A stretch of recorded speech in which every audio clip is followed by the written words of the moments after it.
Imagine, ang dami mong makikilala ng mga galing sa kung saang-saang lupalop ng Pilipinas. Nagsa-struggle to eat, 3 square meals a day, hindi makapunta ng school, pinag-iisipan pa kung gagastusan yung tricycle na 20 pesos o maglalakad ng kilometro, namamatay yung mga mahal nila sa buhay kasi ang layo ng ospital. Meron kang ganung buhay na sasaksihan tapos maririnig mo yung ganito na parang bilyon ang pinag-uusapan. Yung mga opisyal natin kung makapagpagpag nung kanilang milyones na mga relo, ganun-ganun na lamang. Sino ba naman ang hindi magagalit? So we canceled the Nepo babies of corrupt government officials and contractors. What now? Gen Z's penchant for cancel culture is often considered our fatal flaw. However, the recent widespread outrage over the flood control scandals highlights the power of shaming people into silence. But while I'd hate to dampen anyone's spirits, I must say that we're not angry enough. Or at the very least, we're not angry at the right things. From Philstar Life and Puma Podcast, welcome to Generations, a conversation about how different age groups see the world and why it matters. In this episode, veteran journalist and soon-to-be published author Atom Araulio joins me, Philstar Life columnist Angel Martinez, and Puma Podcast editor-at-large J. Mark Tordesillas for a crucial conversation on how we can go beyond Purakot shaming. Atom, thank you so much for joining us today. So much to dissect about this very timely topic, I'm sure you know. But to start things off, could you tell us more first about what generation you're from and what cultural touchstones you feel define your time? Nako, booking yan agad ah. So I was born 1982, so I identify as a millennial, although I'm kind of at the crossroads or the overlap between Gen X and millennials. So I'm kind of an elder millennial. Sabi nga nila may subcategory pa kami, yung Xennial. So what I've read is our generation is defined as partly influenced by analog technology and analog culture, everything that comes with that. But we also witnessed the birth and the rapid spread of our digital life. Unang-una ko naranasan yung dial-up modem nung nasa, anong edad ba ako nun? I think I was in college. Alam ni J. Mark yung tunog ng dial-up modem, I'm sure. Tapos, una rin kami nagkaroon ng personal computer around that time. Dati yung mga computers were, kumbaga, mahinang-mahina kumpara sa mga computers natin ngayon. And then, of course, when the internet came, ang dami ng mga sunod-sunod na mga revolutions na nangyari. So I was also around when the first social networking sites were launched in the Philippines. Friendster became very big and then it kind of fizzled out. And then meron pang konting Tumblr but I didn't do Tumblr. Mas Facebook na ako. Facebook na talaga ako naging active. And so on and so on. So the rest is history. And right now, I feel very old, but I think our experience as millennials is kind of unique. I like the fact that we had an analog childhood, but kind of a digital formation or kumbaga, a digital adulthood in a way. Atom, tayo yung tito dito sa conversation na to. Si Angel is our Gen Z columnist from Philstar Life. Usong-uso ngayon si... Anong year ba pinanganak si Angel? Just so I know. 2000. 2000? Oh my goodness. Okay. So Gen Z talaga. Oh. So si Atom just had their Jubilee celebration yes, for Philippine Science. Saturday. Batch 2000. Oo, batchmates. Shout out sa aking batchmates sa Pisay. Si J. Mark is may co-Pisay alumnus. So we're very proud of them. Batch 2000 si Atom. It's Angel's birthday year. Oh my gosh. Oo nga, no? Oh well. Okay. But as I was saying, Gen Z, si Angel, usong-uso ngayon sa sa Gen Z, yung performative males, yung mga nagbabasa ng libro on social media. Pero parang ikaw, Atom, ginalingan mo masyado. Hindi ka lang nagbabasa on social media, nagsulat ka ng libro. Can you tell us more about the book? Why now? Because a lot of these stories came out online already, di ba? Magaling daw yung editor mo noon online. So why publish a book? Well, now that you mention it, I have my very first copy of the book here with me. It's called A View from the Ground. Oh, first look ito kasi I just got this over the weekend. Why publish a book? Well, I don't know. Sabi nila sa buhay may mga kailangan kang accomplishments eh. At isa na doon yung pag-publish ng libro. So maybe in the back of my mind, it was there somewhere. Sa totoo lang, di ko naman talaga pinangarap kasi I don't know if anyone kind of sets out with the objective of writing a book. I don't know when that happens, but certainly for me, I'm already 42 years old. Hindi na siya naging part nung nung mga milestones na gusto ko maabot. But nevertheless, there's a reason why I endeavored to write stories, text stories, as part of my reportage. I'm a child of broadcast media. I'm a child of TV. Ever since I was young, I've been working on TV. Naging TV reporter, naging documentarian sa GMA7. But I've always thought that text stories are a very unique and very important way of talking about issues and telling stories. So honestly, it began as an itch, like we did a story about the Rohingya refugees. It was my very first story for Eyewitness. But there was so much material, not just the photos that I took, but also the notes that I had and the experiences that I had while doing that story for Eyewitness, that I had to write it down. And after writing it down, and then parang nakaka-accumulate ako ng several pages, sabi ko, parang gusto ko itong i-publish. So that's how it started. And then ever since then, dahil din sa hilig ko sa pagkuha ng mga litrato, madalas yung mga litrato yung nakaka-inspire sa akin to write a story. After taking a couple of photographs, I review my photos, and then you record that moment. And then you kind of think, I want to hold this moment open. And even though documentaries have a longer shelf life than TV reports, 2-minute TV reports, iba pa rin talaga yung longevity for me ng mga text stories. So, nung after 8 years, pansin ko nakapag-accumulate na ako ng X number of narrative journalism pieces and dozens of photographs. So I asked and I submitted the manuscript to UP Press. Tinanong ko sila, is this worth publishing? And I was very happy na, dumaan naman dun sa process, dun sa rigor of vetting and seeing if this is worth publishing. And they said, yeah, this is something that people might be interested in. Oh, I remember since J-Mark, you mentioned the whole performative male discourse on social media. Atom, I remember seeing your recent tweets about performative outrage. Like you directed your post, diba, against like members of the government. But I also feel like it applies to a more general audience kasi there are like these grand displays of anger against corruption. Pero parang hanggang ngayon nothing like seems to happen. So why do you think there's this kind of cognitive dissonance in your opinion?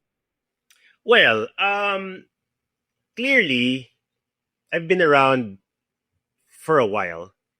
So, I've seen this play out before. And I am at that crossroads where I still get angry. but I'm also exasperated. Ah, kasi ano na siya parang paulit-ulit na siyang nangyayari. At alam naman ng lahat kung sino yung mga nakikinabang. Pero pag nagkakasingilan na, parang puro palabas na lang.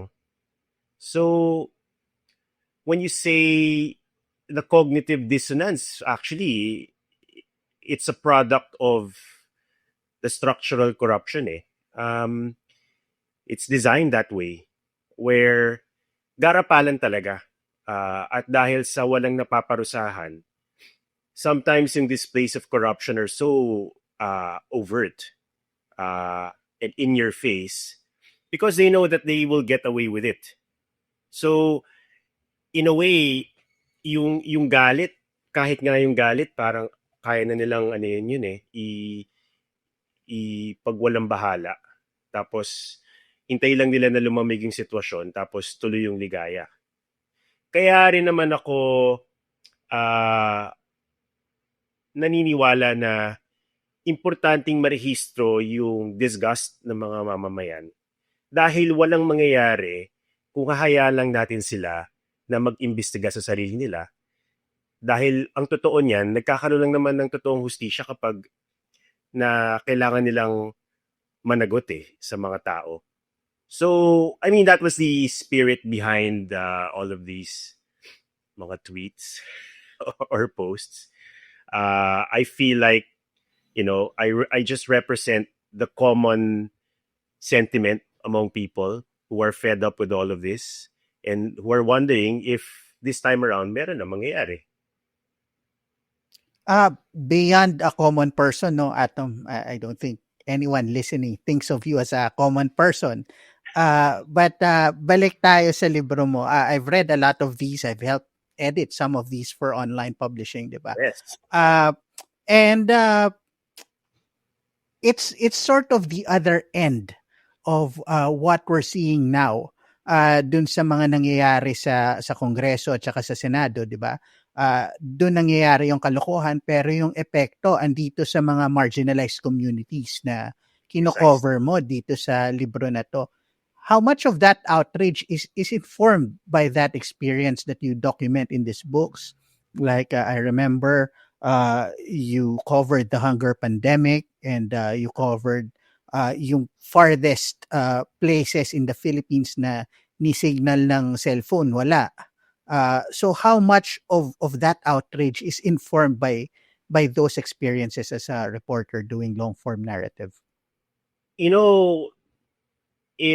kind of comes back to the classic discussion about should journalists be objective and how do we separate our own feelings from the stories that we're covering. And I always say that it's futile to pretend that we are robots and that we don't feel things when we cover all of these stories.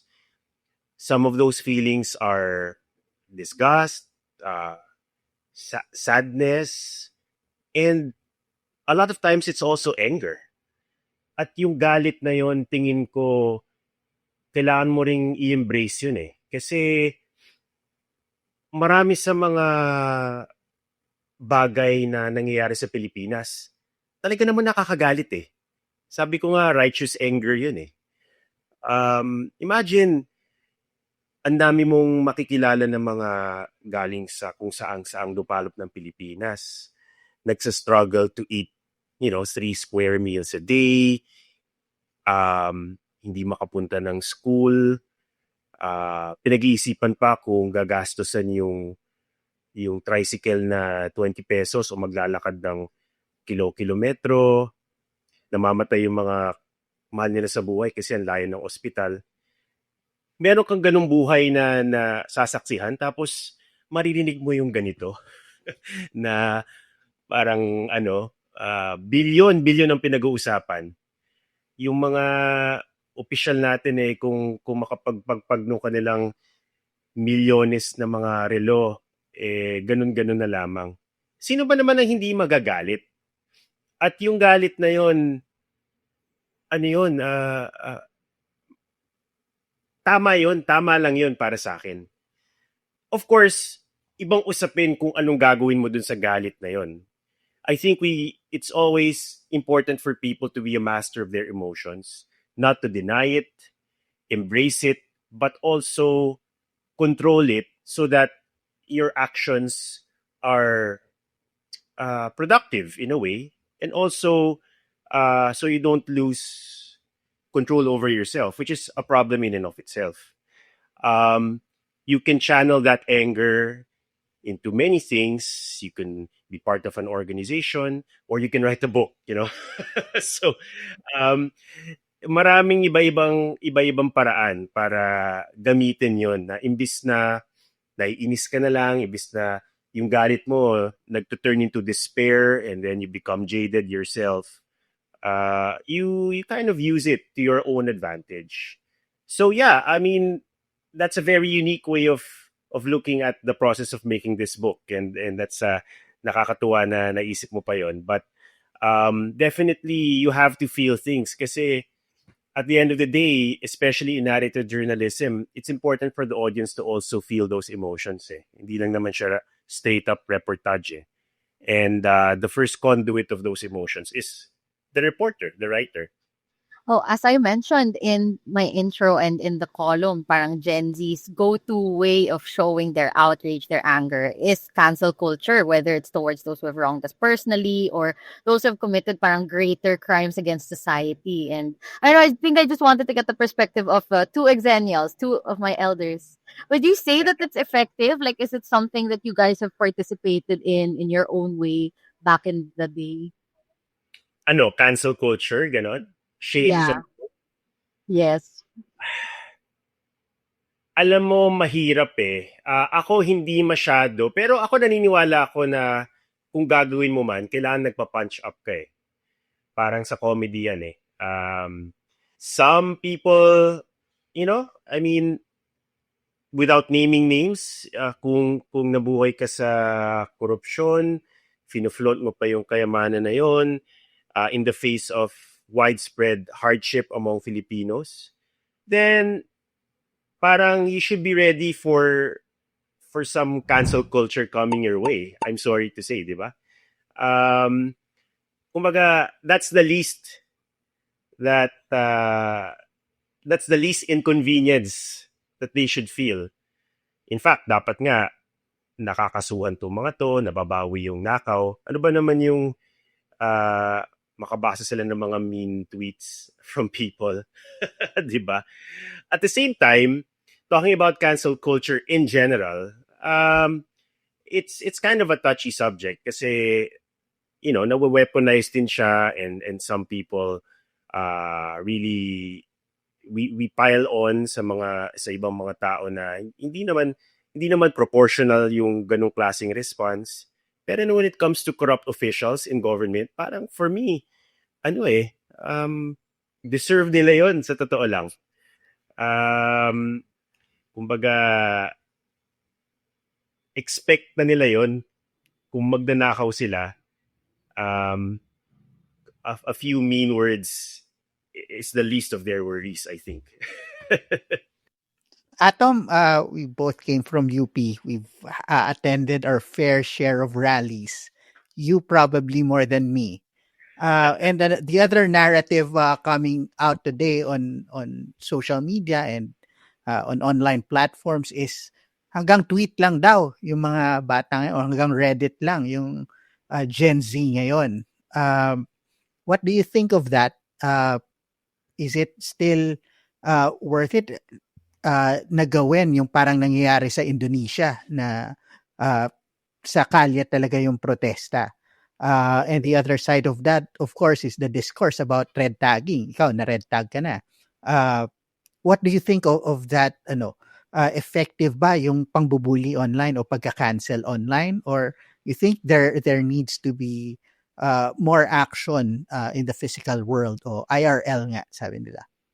Right. I mean, you know, sa totoo lang, mahirap naman i-condone yung bullying, kasi nga posibleng may mga nagde-deserve ng ganong klaseng pagpuna. Pero as a general tactic to effect change, I don't think it will get you very far. But having said that, kita naman natin how effective it is eh.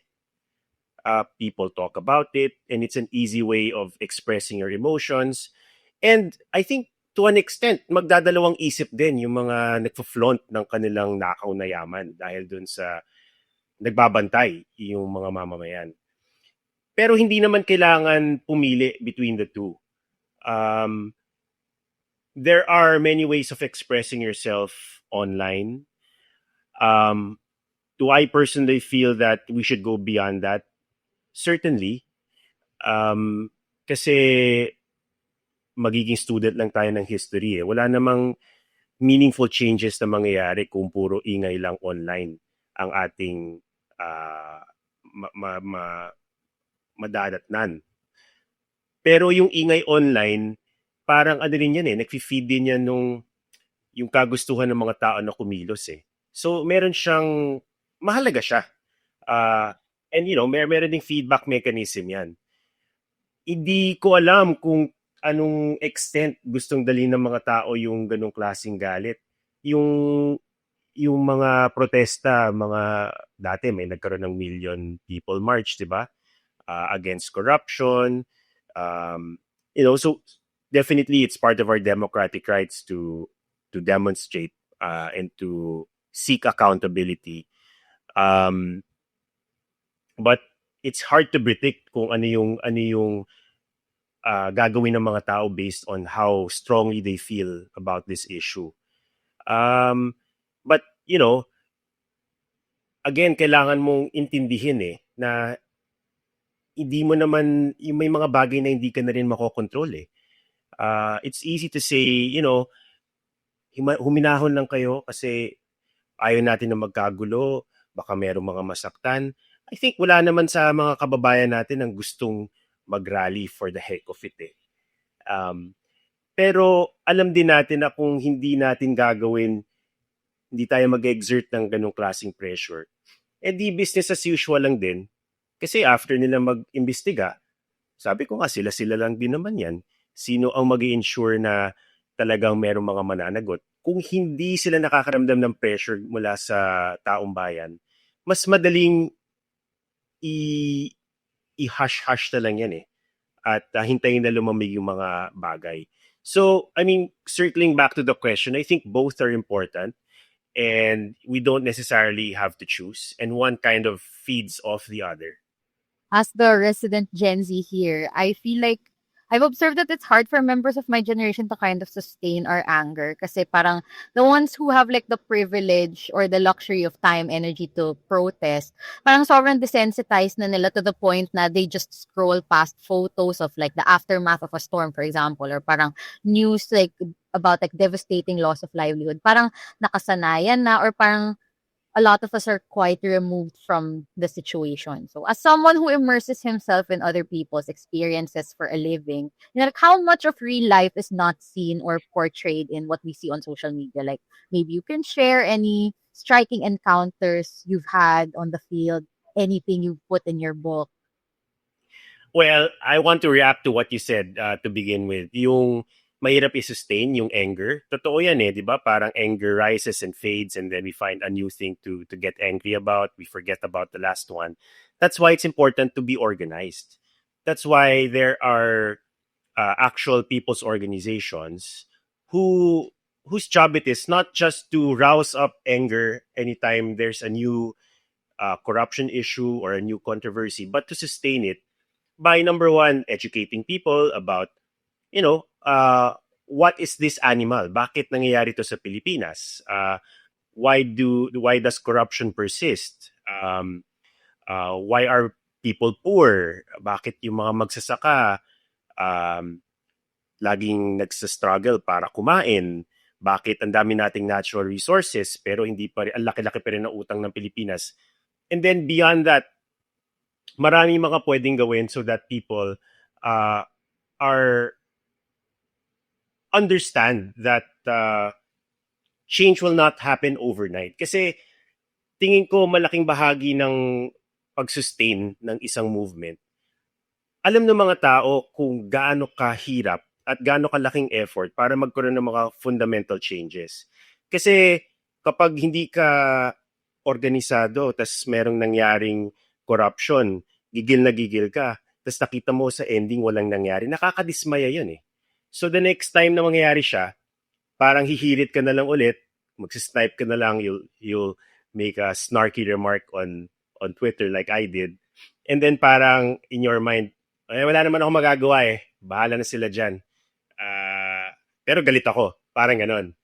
Pero may mga tao at kaya importante na mayroong mga organizations because, if you're part of a youth organization or you're part of a journalists organization, pwede kayo mag-usap-usap. Parang, kunyari, sa mga mamamahayag, bakit pa hindi effective yung mga story natin? What can we do?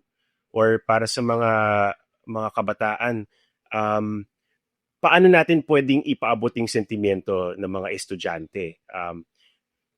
Pupunta ba tayo sa ating mga lawmakers? Et cetera, et cetera. So, hindi lang siya parang ningas kugon, na mag-flare up and then mawawala ulit. Okay, medyo pivot lang ako, Atom, no? Medyo nadawit din yung mga kabaro natin sa media dito sa controversy na to. I won't put you on the spot, but a lot of what you tackle in the book is telling the stories of the marginalized, yung mga nasa laylayan ng lipunan talaga. And I think dun sa issue no sa media, aside from the corruption, one thing I found really problematic dun sa buong issue na yon is that yung pag-center ng mga storya, ng mga rich and famous na lifestyles, kumbaga to inspire daw. What do you think of that idea? And kasi, kumbaga kabaliktaran yung ginagawa mong reporting. And how important is it to tell the stories and lend our platforms to those who don't necessarily have a voice? I guess it's, different schools of thought. Ako naman lagi kong, ang core belief ko is that journalism should provide a voice to people who are voiceless. And usually, yung mga mayaman, yung mga influential, wala naman silang problema sa ganun eh. They have power. And it's not like they are underrepresented in society. So, that segment of society, I feel, is not underserved. And when it comes to stories that inspire, I'm sure we define it in different ways. Some people might like hearing about the story of a millionaire or a billionaire, how they were able to achieve their success, and so on and so forth. Pero ako, pag nakakarinig ako ng mga kwentong ganun, bumabalik lang ako doon sa ang privilege kasi nung kanilang buhay to begin with. Parang madalang lang yung mga kababayan natin na talaga nag-start from nothing. And even when they were able to succeed, for me, it usually just boils down to luck. And I don't know if that is something I want to express or to propagate. Parang, I feel like it kind of gives people a false sense of hope. Na if this person can do it, biro mo, dati mangangalaka lang siya ngayon. Meron na siyang sariling business. I mean, to me, that's really impressive kung totoo yung kwento. Pero sa isang tao na nag-succeed sa ganung paraan, merong libo-libo na hindi naman nagkulang sa pagtatrabaho, mga hardworking din naman, dumidiskarte. Pero for one reason or the other, hindi nila ma-reach yung ganong klaseng level of success. At mas interesado ako to answer the question, bakit ganon ang nangyayari? Bakit hindi pantay-pantay yung oportunidad para sa mga kababayan natin? I feel like I find more inspiration in the stories of people who keep on living, keep on fighting, and keep on holding on to what little shred of dignity that they have, despite their circumstances, despite being victimized, despite being displaced again and again, despite having nothing to their name. And yet they keep on finding a decent living, providing for their kids, and hoping for a better future. Sa akin, mas impressive yon. So, siguro, in a way, kanya-kanya lang din. Pero, totoo naman na marami pang mga kwento ng mga kababayan natin ang hindi pa naririnig. At yun yung mga usually underprivileged. So, mas dun ako nagpo-focus.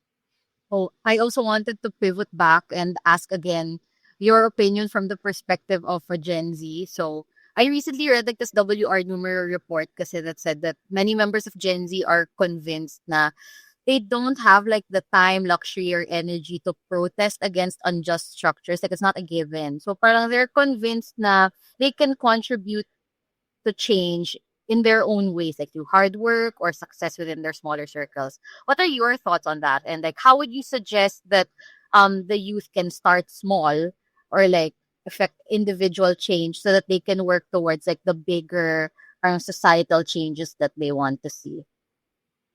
Tama naman yun. Naniniwala naman ako na you can make a difference in the circles that you move in.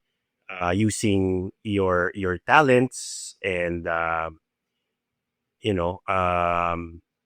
being a role model within your community. So doctors can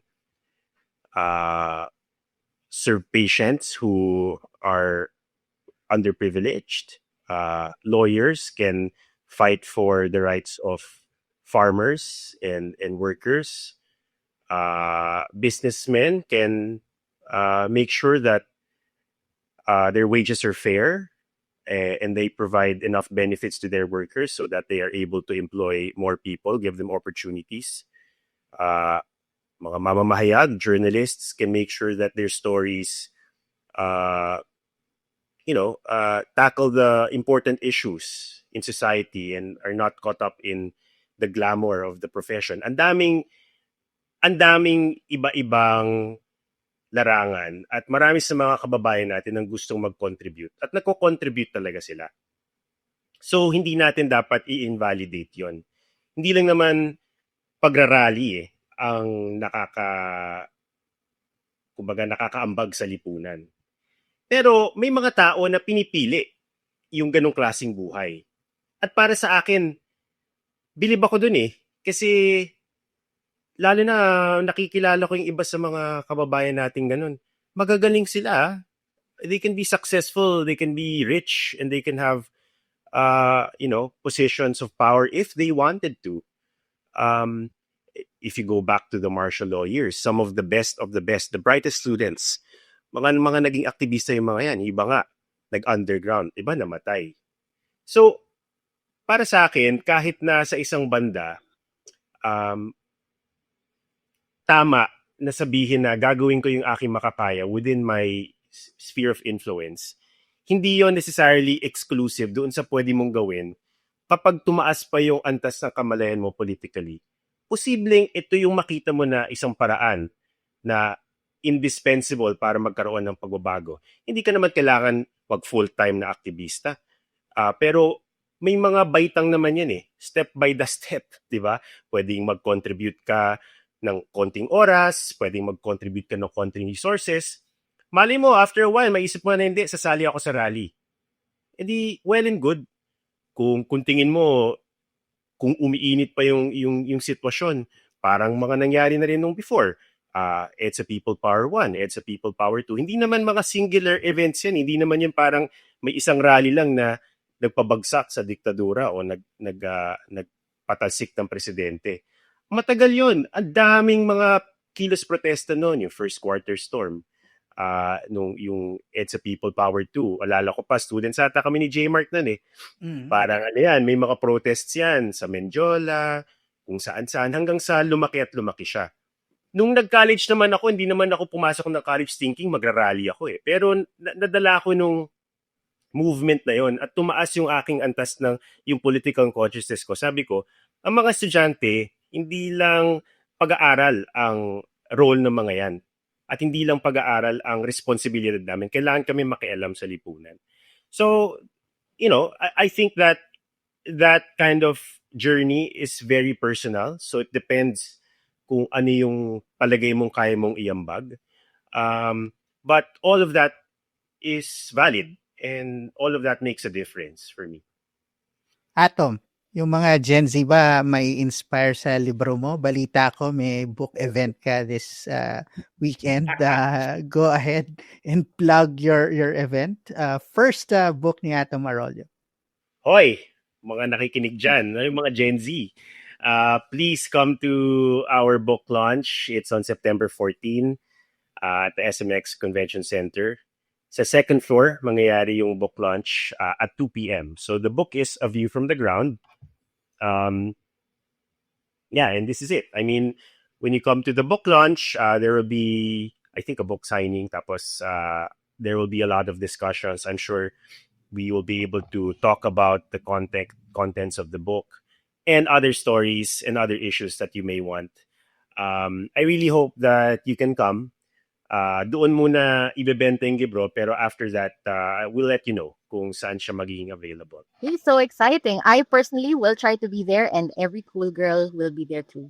So yeah, once again, thank you so much to the incomparable Atom Arroyo for your time and insights. And this has been Generations. If you like this episode, don't forget to subscribe and follow Philstar Life and Puma Podcast on Spotify and YouTube so you don't miss out on our latest conversations. Thank you so much again. Maraming salamat!